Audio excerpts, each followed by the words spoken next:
방송을 통해서 은혜 많이 받으셨어요?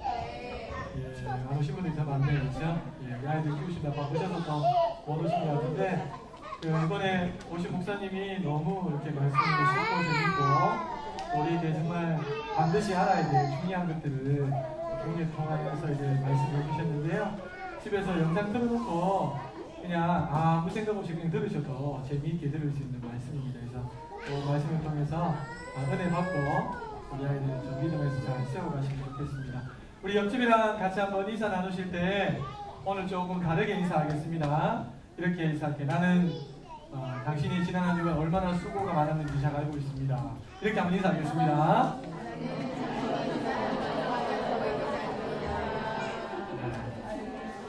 자, 우리 하나님 말씀 같이 한번 읽어보겠습니다. 시작. 죄가 여호와 앞에 심히 크면 그들이 여호와의 제사를 멸시함이었더라. 사무엘상 2장 17절 말씀. 아멘. 찬양은 그냥 지나가도록 하겠습니다. 자, 목사님 따라해 볼게요. 하나님은 항상 나와 함께 계십니다. 네, 우리 친구들 이번 한 주간도 하나님은 변함없이 큰 사랑을 우리 친구들과 함께 하실 거예요. 하나님 잊어버리지 말고 하나님 잃어버리지 말고 하나님과 동행하시는 이번 한 주간 되시기를 축복합니다. 자, 목사님 어릴 때 이야기를 좀 하려고 합니다. 부모님을 따라서 친척 할머니가 계시는 경산에 이 친척 할머니가 칠순이었거든요. 그 칠순 잔치를 위해서 어머니랑 아버지랑 같이 손을 잡고 차를 타고 경산으로 갔어요. 요즘에는 이제 칠순 잔치가 뭐냐면 70살이 되면 이제 생일 축하하고 또 감사할 것도 표현하고 또 오래 사시라고 하는 잔치인데요. 요즘에는 그 집에서 하는 경우는 거의 없어요. 대부분은 좋은 식당을 빌려서 거기에서 이벤트 회사에서 나와서 이벤트를 하고 또 맛있는 식사를 하고 즐겁게 이렇게 지내다가 끝이 나는데 목사님이 어린 시절만 해도 칠순잔치를 집에서 하는 경우가 많이 있었습니다. 친정 할머니가 계시는 이 경산에도 집이 마당이 되게 넓었어요. 얼마큼 넓었냐니까 우리 영아부실보다 더 컸어요. 그러니까 집이 굉장히 컸죠. 예, 그 집에 이제 어머니 아버지 손을 잡고 여러 번 그전에도 갔을 적이 있었지만 칠순이라고 같이 갔어요. 딱 갔는데 그 마당에 사람들이 팍하게 있는 거예요.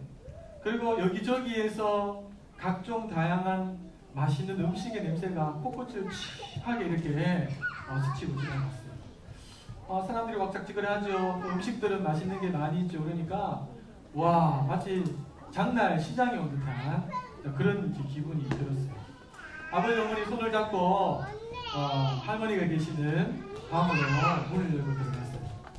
근데 이전에 보던 할머니는 없고 저는 새로운 분이 화장도 하고 예쁜 한복도 입고 앉아 계시는 거예요. 그러면서 아이고 얘들아 왔나? 이렇게 가만히 보니까 그 할머니예요. 역시 화장이 얼마나 놀라운지 어린 시절이었지만 깜짝 놀랐어요. 제가 그 할머니를 보자마자 제 아버지하고 어머니가 할머니께 축하드린다면서 큰 절을 앞에서 이렇게 했어요. 그리고 난 다음에 준비해갔던 선물 할머니께서 교회를 안 다니셨어요. 친척 할머니가 할머니 담배를 굉장히 좋아하셨거든요. 담배로 그래서 이제 담배를 몇 보로 이렇게 아버님께서 예쁘게 포장해서 이따만하게 해갖고 선물로 이제 들고 가서 선물로 담배를 드렸어요. 그게 끝이 아니고 또 하얀 봉투를 하나 꺼내시더니만 그 봉투에 이제 아마 돈이 있었던 것 같아요. 용돈을 돈까지 할머니께 드렸으니까 할머님이 너무 기뻐하시면서 행복해 하십니다.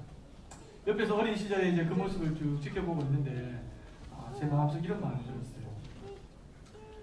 나도 칠순잔치에 갔으면 좋겠다. 네. 어린 나이였지만 그게 너무 이제 좋아 보여서 그런 생각이 들었어요. 그런데 가만히 보고 있으니까 저희 아버지 어머니만 할머니 방에 들어가서 절하고 선물 드리고 용돈 드리고 끝나는 게 아니고 그날 칠순잔치를 맞이해서 오시는 모든 분들이 할머니 방에 들어가서 선물을 드리고 용돈도 드리고 절도하고 그랬던 거죠. 그래서 그랬던지 할머니 입이 귀에 이렇게 걸려 있었어요. 예수님을 안 믿으셨는데 마치 예수님 믿고 구원받아서 천국에 막 도착한 것처럼 그렇게 행복한 얼굴의 모습은 제가 할머니를 여러 번 봤지만 정말 처음으로 본 그런 기분이었어요. 시간이 좀 지나서 이제 칠순잔치의 정확한 이제 순서가 하나 둘씩 진행될 때가 됐어요. 할머님의 이제 가족들 중에 한 분이 사회를 맡아갖고 칠순잔치를 진행하는데 그 동네에서 제일 노래 잘하는 아저씨 한 분, 아줌마 한 분 이렇게 모셔와서 노래를 시키는 거예요. 근데 목사님이 들어도 어린 시절에 들어도 진짜 노래를 너무너무 잘하셨어요. 근데 요즘 시대는 이제 동네 아저씨, 아줌마 안 모셔요, 그렇죠? 누구 모세요? 누구 오세요? 최소한 이런 너훈아 씨 이런 분들 모셔서 이제 한곡 부어주십시오 이러면서 분위기를 막 덮으죠. 그래서 이제 그렇게 노래를 듣고 칠순잔치 분위기가 너무너무 좋았어요. 그리고 어떤 분들은 이 칠순을 맞이한 할머니를 등에 업고 그 마당을 이렇게 왔다 갔다 하면서 막 덩실덩실 하기도 하고, 또 한쪽에서는 할머니와 함께 어깨에 춤을 추면서 막 흥에 겨워서 맛있는 음식도 먹고, 아무튼 진짜 큰 잔치처럼, 마을 잔치처럼 그렇게 보여줬어요. 어린 시절에 너무 좋았던 것은 그런 모습들을 본 것도 좋았지만 그동안 먹어보지 못했던 각종 다양한 맛있는 음식들을 그날 실컷 먹었던 게 기억이 나요. 위에 형님도 있고 누나도 있지만 아무도 안 따라오고 제가 따라갔었거든요. 그래서 엄청 이렇게 음식을 많이 먹었던 기억이 나요. 근데 그 먹었던 음식들 중에 아직도 잊지 못한 음식이 하나 있습니다. 과일인데요. 뭘까요? 어떻게 하셨어요? 바나나. 우와, 제가 어린 시절에 바나나는 정말 너무 귀한 음식이었어요. 노란 거 이렇게 따면은 하얀 속살이 나오는 거죠? 한 입에 딱 깨물면 마치 입에서 녹는 듯한 먹고 싶은데. 아무튼 그날 제가 기억나기를 적어도 4-5개 바나나를 제가 먹었어요. 그러니까 저도 너무 기쁘고 행복했죠. 그렇게 시간이 쭉 지나가고 있다가 이제 거의 마무리가 될 쯤이었는데 갑자기 한쪽 구석에서 우당탕탕 이러면서 소리와 더불어서 막 고성이 막 오가고 싸우는 소리가 막 들렸어요. 누군가 이렇게 이제 보니까 그 할머니의 그 막내 아들이었어요. 저한테는 삼촌뻘 되는 분이죠. 이 삼촌이 술을 이제 일본말로 말하면 이빠이 됐으네. 이빠이 먹고 정신을 아마 이제 놓은 거예요. 그래서 그 당시에 이제 제가 어릴 때 보니까 삼촌의 주먹이 이따만해갖고 집을 받치고 있는 나무 기둥이 있었는데요. 그 기둥을 주먹으로 때려서 기둥을 부러뜨렸어요. 슈퍼맨이죠. 이 나무 기둥이 부러지니까 이 위에 받치고 있는 이것들이 지붕이 이렇게 기울 정도로 부러지고요. 또 주변에 음식을 차려놓은 여러 개의 상들이 있었는데 발로 다 둘러차고, 또 차마 입에 담을 수 없는 신발끈 이런 욕들, 이런 다양한 욕들을 갖다가 한참 막 쏟아냈어. 그리고 할머니를 향해서 불편했던 것들, 그동안 이렇게 안 좋았던 것들도 그 자리에서 막 쏟아냈어. 주변에 어르신들이 가서 정신 차려! 진정시키고 했는데도 힘이 워낙 세니까 한두 명이 안 되고 여러 명이 붙어서 겨우 이제 끌고 가다시피 해서 그 자리를 떠나겠어. 근데 제가 이제 그 광경을 보다가 할머니 얼굴을 봤어요. 할머니가 아까 있었던 그 기쁨으로 온데가 안 되었고 눈에서 눈물이 툭툭툭 떨어지고 있습니다. 분위기가 싸해졌죠. 그렇게 흥에 긋고 그렇게 기쁘고 풍성하고 즐거움이 가득했는데 한순간에 얼어붙은 듯한 그런 느낌이 들었죠. 그리고 사람들이 그 분위기를 알고 하나 둘씩 집으로 돌아갔어요. 그때 저도 이제 아버지 어머니 손을 잡고 다시 대구에 있는 집으로 돌아왔던 기억이 납니다. 자, 우리 친구들, 칠순잔치의 주인공은 누구예요? 그렇죠, 할머니라. 전국 각지에서 몰려온 또 동네 여러 명의 사람들이 각기 다른 모양이었지만 한 가지 목적을 가지고 그 자리에 왔어요. 할머니 축하해드리고 앞으로 남은 생에 더 건강하게 잘 사시라고. 그래서 선물도 사오고 그렇게 이제 사람들이 모여왔죠. 그래서 할머니도 너무너무 기뻐하셨어요. 그런데 삼촌 한 사람이 술을 먹고 난동을 피우는 바람에 그날 가장 슬펐던 분은 또 할머니가 되셨어요. 얼마나 할머니 마음이 아프셨을까. 네. 지금 좀 크니까 조금 더 느껴지는 거예요. 자, 근데 이 칠순잔치보다 훨씬 더 크고 좋고 기쁘고 풍성한 은혜가 있는 것이 있어요. 그게 뭘까요? 그게 뭐냐면 바로 예배예요. 우리가 지금 예배 드리고 있죠? 이 예배가 사실은 칠순잔치보다 훨씬 더 기뻐요. 기쁘고 즐겁고 행복해요. 예. 그래서 목사님 우리 친구들 뛰어다니는 거 충분히 이해할 수 있어요. 그냥 막 자기 멋대로 뛰어다니는 게 아니고 하나님 앞에 기쁨을 주기 위해서 뛰어다니는 거 맞죠? 체력을 키우기 위해서. 그렇게 해석할게요. 네. 소리 지르는 친구를 앞으로 그 목소리로 하나님을 이렇게 높여 찬양드리기 위해서 연습하는 거죠. 그렇죠? 네. 아멘 좋고. 네. 아무튼 이제 예배가 칠순잔치보다 훨씬 더 기쁜데 예배는 누구를 위해서 드리냐니까 하나님. 하나님이 나를 구원하기 위해 베푸셨던 그 놀라운 사랑, 은혜에 대해서 감사하는 마음을 가지고 하나님 앞에 나가서 정말 예를 가지고 하나님을 높여드리는 행위, 하나님을 기쁘시게 해드리는 행위, 그게 바로 예배예요. 그런데 놀라운 것은 뭐냐니까 하나님은 예배를 통해서 존중이 여김을 받으시는데요. 존중이 여김을 받으신 하나님은 예배를 잘 드린 그 사람을 존중해 주세요. 그래서 하나님이 그 사람의 인생을 축복해 주시고 그 사람의 인생을 승리하는 인생, 성공하는 인생으로 그렇게 영적인 관점에서 봤을 때 만들어 주시는 거죠. 소망합니다. 우리 친구들이 하나님 앞에 집에서나 또 교회에서나 혹은 다른 곳에서 예배를 드릴 때마다 꼭 한 가지만 기억했으면 좋겠어요. 그건 뭐냐 하면 내가 어떻게 하나님을 기쁘시게 해드릴 수 있을까? 내가 어떤 마음으로 예배드리면 하나님이 더 기뻐하실까?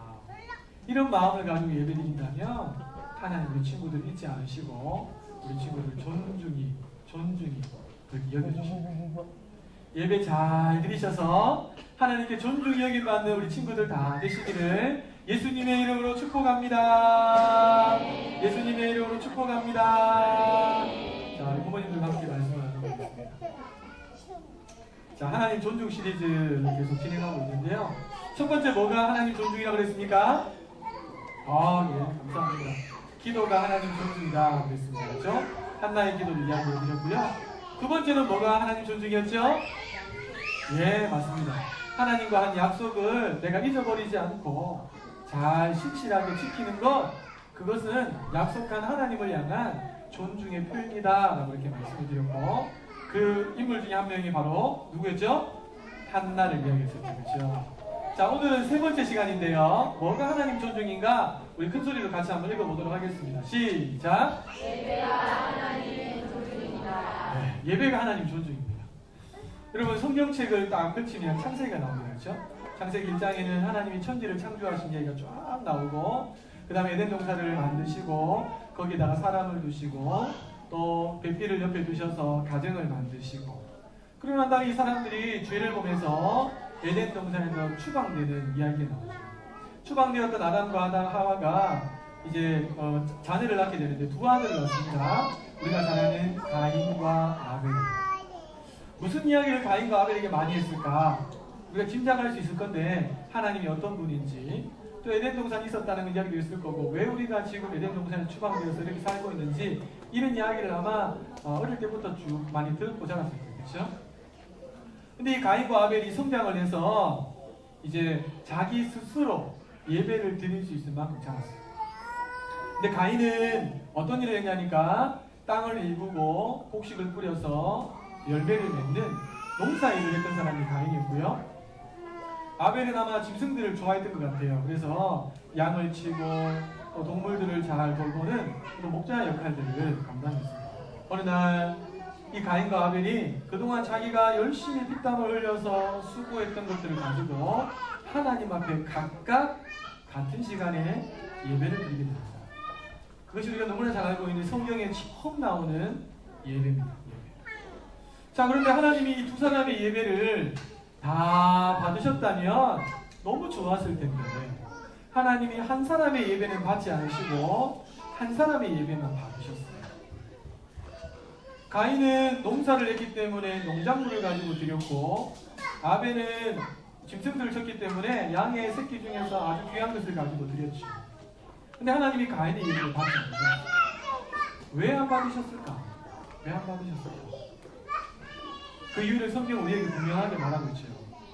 성경에 이렇게 나와 있어요. 하나님께서 가인과 그 제물은 연락하지 않으시고 아벨과 그 제물을 연락하셨습니다. 이렇게 나와 있어요. 이 말은 뭐예요? 단순히 하나님께 가지고 나온 물질만 하나님께서 받으신 게 아니고, 물질을 드리는 그 사람, 그 사람이 하나님을 향해서 어떤 마음을 갖고 예배를 드리고 있는지 그 사람을 하나님께서 받으신다. 때로 우리가 예물이 없어도 그런 마음이 있다면 하나님께 나와서 예배를 드리면 하나님이 그 예물을, 그 사람의 마음을 귀하게 보시고 그 예배를 통해서 존중받는다는 느낌을 받고 있습니다. 근데 반대로요, 분명히 하나님께 드려지는 예배인데 마음 없이, 하나님을 향한 감사의 마음, 고마움의 마음, 또 높여드리고자 하는 마음이 없이 그냥 형식적으로 나와서 물질만 드리고 예배에 참석하는 것에 대해서 하나님이 어떻게 느끼십니까? 충격적이게도 멸시받았다라고 하나님이 느끼십니다.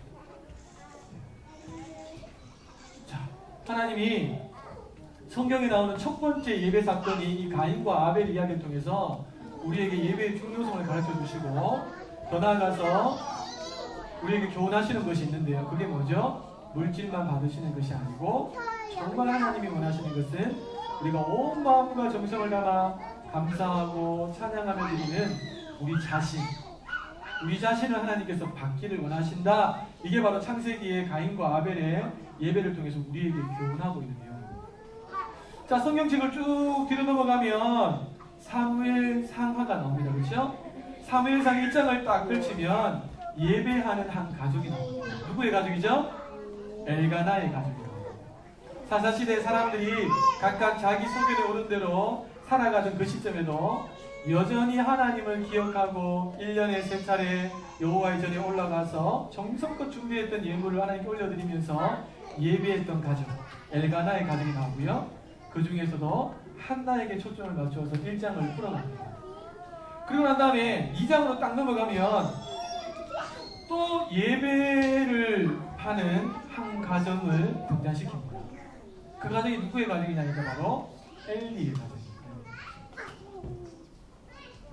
여러분, 엘리에게는 홈리와 비느하스라고 하는 두 아들이 있었어요. 어떻게 예물을 하나님께 정성껏 잘 드릴 수 있는지 방법들을 알려줬을 거고요. 또 함께 예배를 집례해 보기도 하고요. 또 성전에 있는 여러 가지 많은 물품들을 어떻게 관리하게 되는지, 또 어떨 때는 등잔에 불을 피우고 뭐 해야 되는지를 아마 이들은 아버지와 함께 따라다니면서 그 예배에 대한 모든 부분들에 대해서 누구보다도 잘 알고 배웠을 거예요.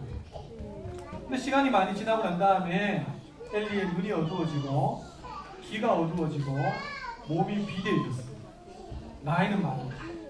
그러니까 뭐 거동하기가 쉽지 않죠. 그러다 보니까 자기가 감당하던 역할을 아들이었던 홈리와 비느하스에게 맡긴 거예요.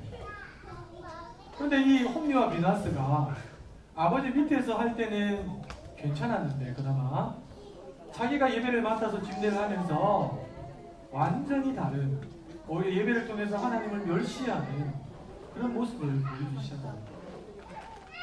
그 이유를 성경은 우리에게 똑똑하게 알려주고 있는데요. 그 이유가 뭐였냐? 바로 이렇게, 하나님을 알지 못했기 때문이다. 우와! 저는 솔직히 성경을 읽다가 이해가 안 됐어요. 저는. 아니, 홈리와 비느하스는 누구보다도 하나님에 대해서 잘 아는 사람입니다. 왜 하나님을 알지 못했다고 했을까? 여기에 대한 해답을 히브리인들이 갖고 있는 사고방식과 헬라인들, 우리가 헬라인 사고방식을 갖고 있는데요. 이 사고방식이 다르다는 것을 알면서 조금 이해하게 됐어요. 여러분, 히브리인들은 뭔가를 안다라고 할 때 그냥 단순히 지식적으로 아는 것을 안다라고 말하지 않습니다. 관계를 통해서 그 사람을 알고, 그리고 그 사람과의 관계를 통해서 마치 내 소유인 것처럼 느낄 때 그들은 안다라고 합니다. 그래서 부부 사이에도 내가 내 아내를 안다, 이 말은요, 그냥 아내에 대한 지식만 갖고 있는 게 아니라 같이 잠자리를 하고 같이 살아오면서 그 안에 대한 모든 부분들을 체험적으로, 관계적으로 안다는 것을 의미하고 있어요. 그래서 하나님을 안다라고 할 때도 야다라는 이 동사가 똑같이 쓰이는데요. 마찬가지예요. 근데 하나님을 알지 못했다라고 이 성경이 기록하고 있는 의미는 뭐냐 하면 이런 거예요. 그들이 지식적으로는 누구보다도 하나님에 대해서 많은 지식을 알고 있었지만 실제 삶의 현장에서는 하나님이 없는 것처럼 예물을 받아서 그렇게 예배를 드렸다는 것이죠. 이해가 되십니까? 그래서 제가 우리 영암에서 매 주마다 아이들과 함께 따라해보자라고 하는 중요한 말이 있죠. 하나님이 나와 항상 함께 하십니다. 하나님 누구시길래 나와 항상 함께 하시지? 성경을 보다가 그 하나님이 창조주고 그 하나님이 구원주고 전지전능하시고 나를 사랑하시는 분이라는 사실을 깨닫고 나면 그 하나님이 나와 항상 함께하고 있다는 이 믿음이 그 자신을 죄로부터 지켜주고 또 거룩함으로 더 아름답게 영향력을 발휘할 수 자리까지 이끌어주는 거죠. 근데 홈리와 비네아스는요 하나님을 알지 못했어요. 보세요. 물리적으로 봤을 때는 이스라엘에 있는 모든 사람들 중에서 가장 하나님 가까이 있었던 사람이 홈리와 비네아스였어요. 그런데요 영적인 측면에서 보면 가장 하나님과 멀리 떨어져 있는 사람이 누구였다고요? 홈리와 비네아스였어요. 저는 목회자지만 저도 그럴 수 있다고 생각해요. 하나님의 교회를 늘 왔다 갔다 하면서 사역을 하는데 내가 하나님하고 제일 멀어질 수도 있겠구나. 언제요? 하나님을 의식하지 못하고 내가 말하고 행동하고 그렇게 산다면 내가 홈리와 비네아스가 될 수 있겠구나 생각합니다. 자 그러면 우리 사무엘상 2장 12절 말씀 같이 한번 읽어보겠습니다. 시작. 여호와를 알지 아니하더라. 자 여호와를 몰랐기 때문에 알지 아니했기 때문에 그들이 하나님의 성전에서 지은 두 가지 대표적인 죄가 사무엘상에 기록되어 있습니다. 첫 번째 죄가 뭐냐면요. 사람들이 제물로 준비해왔던 짐승들을 가지고 오면 어떤 짐승은 하나님께 다 각을 뜨고 난 다음에 다 태워서 드려야 되는 것도 있고요. 어떤 짐승은 일부분을 제사장이 받아야 되는 것도 있고요. 어떤 부분은 함께 앉아서 나누어 먹을 수 있는 그런 제물도 있습니다. 근데 이 홈리와 비네아스가 하나님께 다 드려야 되거나 자기들이 가질 수 있는 부분들을 할 때 제일 좋은 부위를 먼저 선정해서 가지고 옵니다. 여러분 왜 우리가 돼지 한 마리를 잡아도 그 이제 부위들마다 맛이 다르잖아요, 그렇죠? 맛이 다르고 그리고 정말 더 귀하게 여기는 부위가 있죠. 다 맛있어요? 그럼 살쪄요. 네, 다 맛있어요. 특별히 맛있는 부위가 있어요. 그래서 사람들이 돈을 더 주고 사 먹어야 될 만큼 있는 부위가 있는데 그거를 항상 먼저 취해간 거예요. 네. 성도들이 가지고 오는 거 그곳에서 하나님께 드려지기 전에 먼저 취해가고 자기 것으로 삼아버립니다. 마치 오늘날로 말하면 헌금에다가 손을 대는 거와 똑같아요. 하나님을 지금 예배드리는 자리에 하나님이 함께 계시지 않는다고 생각하니까 얼마든지 할 수 있는 행위 아니겠습니까? 그렇죠? 이게 그들이 행한 첫 번째 죄였어요. 근데 이 죄를 통해서 모든 이스라엘의 백성들이 그 사실을 알 만큼 다 퍼져나갔어요. 자, 두 번째 죄는요, 더 심각한데요. 뭐죠? 동침입니다. 동침. 자, 제가 이제 두 번째 이미지를 찾으려고 인터넷에 수없이 들어가서 이제 검색하고 어떤 이미지가 좋을까 찾아봐도 잘 못 찾겠어요.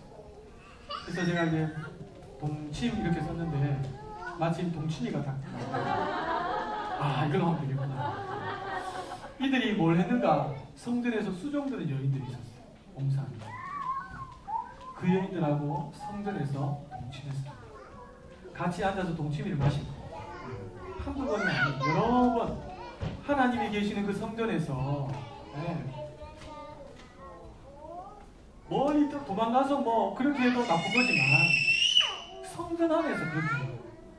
그러니까 하나님이 보실 때 얼마나 화가 나겠어요. 그렇죠? 성경에 보면 여호와 앞에서 심히 큰 죄를 지었다 이렇게 봐요.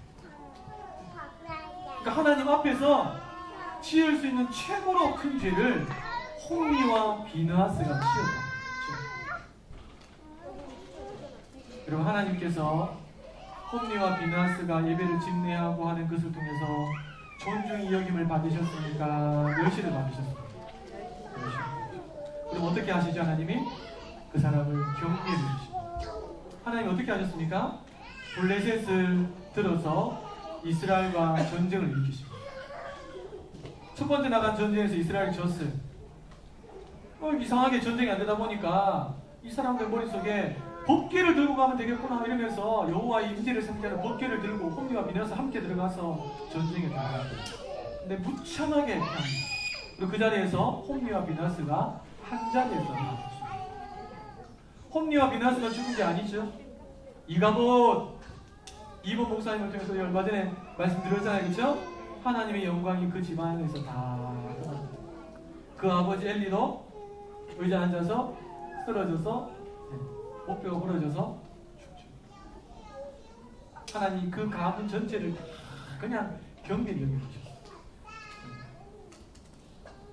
자, 그런데 이 사무엘상에 보면요, 이렇게 하나님을 경밀히 여긴 홈리와 비느하스가 나오긴 하지만 반대로 정말 1년에 3차례 꼬박꼬박 정성스럽게 예물을 준비해서 올라와서 예배를 드리면서 하나님을 존중히 여깁니다. 사사시대 인물이셨어요.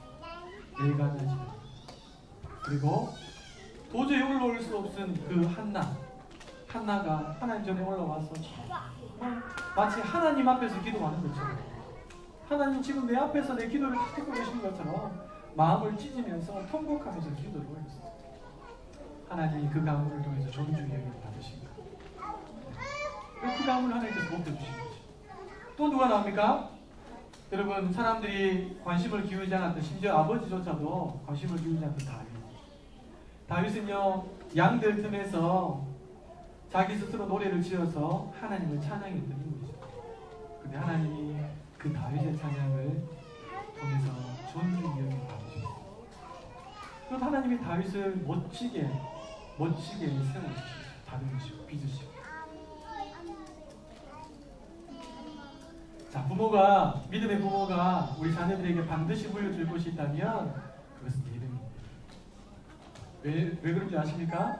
예배의 성공이 인생의 성공이고 예배의 실패가 인생의 실패입니다. 왜요? 예배는 하나님을 존중히 여겨드리는 것도 될 수도 있지만 동시에 하나님을 멸시하는 행위가 될 수 있기 때문입니다. 자, 우리 그 다음 같이 한번 읽어보겠습니다. 시작!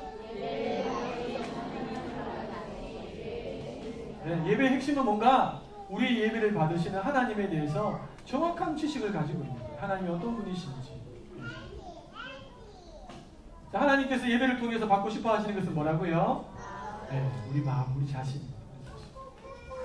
겉으로 우리가 잘 이렇게 갇혀 있는 것도 중요하죠.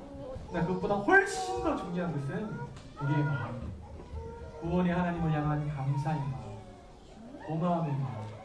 그 마음을 물질로 표현할 수도 있고 헌신으로 표현할 수 있는 것이 예배죠. 여러분, 우리 자녀들에게 어떻게 예배를 가르쳐 줍니까? 첫 번째는 성경을 통해서 성경에 나타난 하나님이 어떤 분이신가를 들려주면서 예배의 대상 하나님을 분명히 알려주면 우리 아이들이 예배의 태도가 달라질 겁니다. 또 하나는요, 아이들과 함께 예배를 드리면서 본을 보이는 거죠. 그렇죠? 여러분, 마음에 있는 중심은 반드시 표정이나 말이나 행동으로 드러나게 되어 있습니다. 물론 100% 드러난다고 말할 수는 없겠지만 사람들의 영적인 존재이기 때문에 그걸 느끼는 거예요. 아이들하고 같이 예배 드리다 보면 아이들이 막 이렇게 뛰어다니기도 하고요. 또 예배 중에 잠이 오면 이렇게 제 무릎에 머리를 파묻고 자기도 하고요. 또 예배 중에 막 자기들끼리 막 휘죽휘죽 막 웃기도 하고요. 막 그렇습니다. 그렇지만 그럼에도 불구하고 그렇게 하면 안 된다고 이야기하고 부모가 바른 자세를 가지고 하나님을 존중히 여겨드리는 마음을 가지고 그렇게 하나님께 정성을 다해서 가정 예배를 드린다면 그 예배를 통해서 하나님이 어떤 분이신지를 드러내기 시작한다면 우리 아이들은 부모님들을 통해서 예배를 배웁니다. 예배를. 그리고 예배를 제대로 알고 하나님을 제대로 알게 되면 하나님이 찾으시는 진짜 예배자가 될 수 있는 거죠. 자, 우리 같이 한번 마지막으로 한번 읽어보도록 하겠습니다. 시작!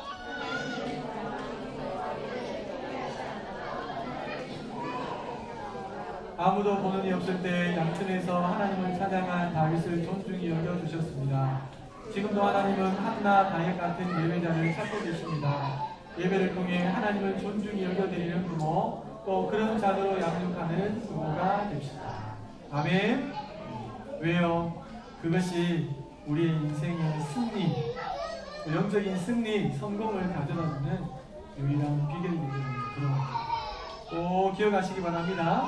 예배 드릴 때마다 내가 하나님을 존중히 여겨드려야지, 멸시가 아니라 존중히 여겨드려야지, 이런 마음으로 늘 예배 드리시고 아이들에게도 예배를 잘 가르치시고 하셔서 함께 하나님을 존중히 여겨드리는 예배를 통해서 하나님께 존중히 여김을 받으시는 그런 믿음의 가문, 믿음의 후손들을 세워가시는 우리 부모님들 다 되시기를 예수님의 이름으로 축복합니다.